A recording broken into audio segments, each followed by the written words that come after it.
Hi hello నమస్తే, నేను మీ Eshwari. Welcome to Eshu cooking and blogs. ఈరోజు మన స్పెషల్ రెసిపీ మా బాబు బర్త్డే స్పెషల్ రెసిపీ అండి. ఇది చాలా అంటే చాలా సాఫ్ట్గా అండ్ బ్రేక్ అవ్వకుండా ఎక్కడ కూడా గుండ్రంగా అంత మంచిగా వస్తుందండి ఈ రెసిపీ. ఒకసారి ఇలా ట్రై చేసి చూడండి. మన మార్కెట్లో దొరికే ఎంటీఆర్ ఏదైనా సరే any brand jamun mix powder తీసుకొచ్చుకొని అప్పటికప్పుడు ఈజీగా స్వీట్ తినాలనిపిస్తే ఈ విధంగా చేసేసుకోవచ్చు. అంత సాఫ్ట్గా ఉంటుంది, సూపర్ టేస్టీగా ఉంటుంది. అది ఎలా తయారు చేసుకుందామో చూసేద్దామా మరి. ఫస్ట్ ఒక మిక్సింగ్ బౌల్ తీసుకొని గులాబ్ జామున్ మిక్స్ 175 గ్రామ్స్ అండి, ఒక ప్యాకెట్ తీసేసుకొని కలిపేసుకొని ల్యూక్ వామ్ వాటర్ మీకు సరిపడా యాడ్ చేసేసుకోండి. కన్సిస్టెన్సీ నాకైతే ఒక పావు కప్పు సరిపోయింది. మీరు హాఫ్ కప్ మీకు ఎంత కావాలంటే అంత తీసేసుకొని మిక్స్ చేసేసుకొని ఒక హాఫ్ అన్ అవర్ పక్కన పెట్టేసుకోండి. అప్పుడు సాఫ్ట్గా ఉంటుంది డవ్ కూడా.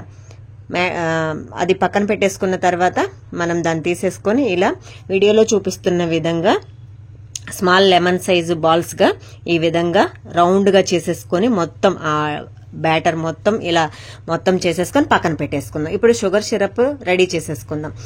ఒక ప్యాన్ పెట్టేసుకొని ఒక 2 కప్పుల షుగర్ మిశ్రమం వేసేసుకొని ఒక హాఫ్ కప్పు వాటర్ యాడ్ చేసేసుకొని ఈ విధంగా మిక్స్ చేసేసుకోండి. షుగర్ మొత్తం మెల్ట్ అయ్యే వరకు, విధంగా వీడియోలో చూపిస్తున్న విధంగా మెల్ట్ అయ్యేంత వరకు మనము దాన్ని కలుపుతూ ఉండాలండి. దాన్ని పక్కన పెట్టేసుకొని డీప్ ఫ్రైకి సరిపడా ఆయిల్ పెట్టేసుకొని మనం ఇందాక మొత్తము బాల్స్గా చేసేసుకున్నాం కదా, రౌండ్ బాల్స్గా, అవన్నీ 1 by 1 ఒక 2 times వేసుకోండి. మొత్తం ఒకేసారి వేస్తే అంత బాగా రావు. ఈ విధంగా ఆయిల్ టర్న్ చేసేసుకుంటా ఉంటే కొంచెం కొంచెంగా మొత్తం మిక్స్ అయ్యి బాగా గోల్డెన్ బ్రౌన్ కలర్ వచ్చేంత వరకు వేయించుకొని మన ఇలాంటి జాలీ గరెట్లోకి తీసుకున్నామంటే ఆ ఎక్సెస్ అంతగానం ఏమీ ఆయిల్ పీల్చవు, కానీ ఎక్సెస్ ఆయిల్ మొత్తం రిమూవ్ అవుతుంది.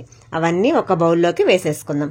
ఇదే విధంగా సేమ్ ప్రాసెస్ రిపీట్ చేసేసుకోండి. మీరు ఎన్ని కావాలంటే అన్ని చేసేసుకొని ఈ విధంగా మొత్తం గోల్డెన్ బ్రౌన్ కలర్ వచ్చేంత వరకు ఈ విధంగా ఎక్కడ చూడండి ఆ బాల్స్ ఎక్కడ కూడా బ్రేక్ అవ్వలేదు. మనం మిల్క్తో కలిపాం కాబట్టి ఎక్కడా బ్రేక్ అవ్వలేదు.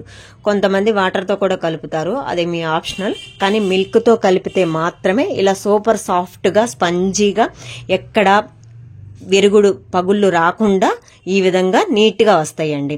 మనం ఇప్పుడు షుగర్ సిరప్ రెడీ చేసుకున్నాం కదా, దానిలో కొంచెం యాలకుల పొడి యాడ్ చేసేసుకొని ఒకసారి మిక్స్ చేసేసుకొని ఈ విధంగా మనము ఫ్రై చేసుకున్న గులాబ్ జామున్లన్నీ వేసేసుకొని మనం దాన్ని ఒక హాఫ్ అన్ అవర్ రెస్ట్ ఇచ్చేసేద్దాం. హాఫ్ అన్ అవర్ కనుక రెస్ట్ ఇస్తే ఈ పాకం మొత్తం వాటికి గులాబ్ జామున్కి పట్టి పీల్ చేసుకొని ఈ విధంగా వీడియోలో చూపిస్తున్న విధంగా ఎంత సూపర్ సాఫ్ట్గా స్పంజీగా వస్తాయో ఒక్కసారి చూడండి. నేను బాదం తోటి గార్నిష్ చేసేసుకున్నాను. చూడండి, హాఫ్ బ్రేక్ చేసేస్తే ఎంత బాగా సూపర్ సాఫ్ట్గా స్పంజీగా ఉన్నాయో.